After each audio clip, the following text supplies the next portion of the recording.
Pangasinan 2 Division muling tinanghal na kampyon sa katatapos lang na R1AA meet. Para sa iba pang detalye, nakatutok live si Jasmine Gabriel. Jasmine? CJ, katatapos nga lamang ng awarding ceremony dito nga sa Region 1 Athletic Association meet kung saan sa mismong awarding ay inilabas ng overall standing na nag-back-to-back champion ang Pangasinan 2 Division. Pumasok rin sa top 5 ang Dagupan City sa number 2 na ranking, La Union, Urdaneta City at Ilocos Norte. Suot ang mga t-shirt na may imprentang back-to-back champion. Masayang-masaya mga delegado at atleta mula sa Pangasinan 2 Division.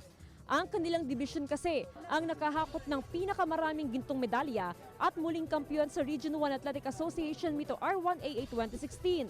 Sa partial unofficial result ng medal tally ng R1AA Meet, kaninang alas 11 ng umaga, nakakuha sila ng 55 gold medal. Tagilid na ng makawala ang Pangasinan. Ilan na lang kasi mga medals, gold medals sa mga players po natin talagang year-round yung training nila. At saka itong mga atleta natin at mga ibang players, talagang dibdiban yung training nila. Gitgita naman ang labanan sa ikalawang pwesto ng Dagupan City at La Union Division.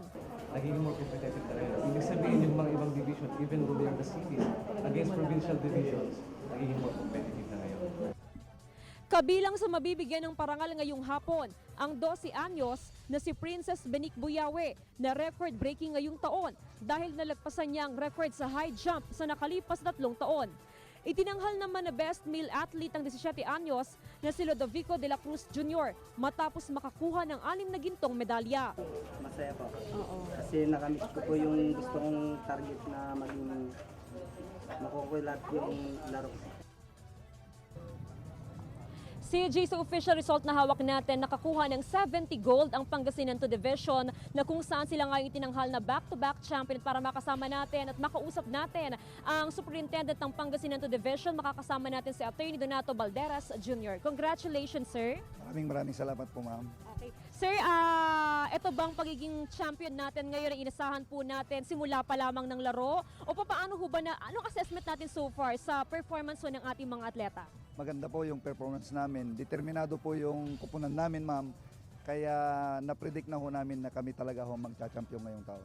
Nakakatuwa, sir, dahil mula sa umpisa ng kompetisyon, day 1 hanggang day 4 morning, nasa number 2 tayo. Pero pagdating ng hapon hanggang sa huling araw, tayo na ho yung itinanghal na kampiyon. Kasi ma'am, may mga games pa ho na hindi na-record ang medal standing. Kaya nang dumating ho yun sa record, kami nga po yung nag-number 1. Pero sa records namin, unofficial sa aming billeting area, alam na ho namin na kami ho magcha-champion ngayon. Sir, panghuli na lamang, bagamat katatapos lamang po ng R1AA, may mga pinaghahanda na naman tayong mga event. Ito'y national event. Dahil sa Marso ho ay ito yung ating Philippine National Game at palarong pambansa naman sa Abril. Ano ho yung mga paghahanda natin? Unang-una magpahinga lang sila ng kaunti, siguro sasabak ulit sila sa matinding training, ma'am. Alright, maraming salamat, Attorney Donato Balderas Jr., ang Division Superintendent ng Pangasinan 2 Division. CJ? Maraming salamat, Jasmine Gabriel.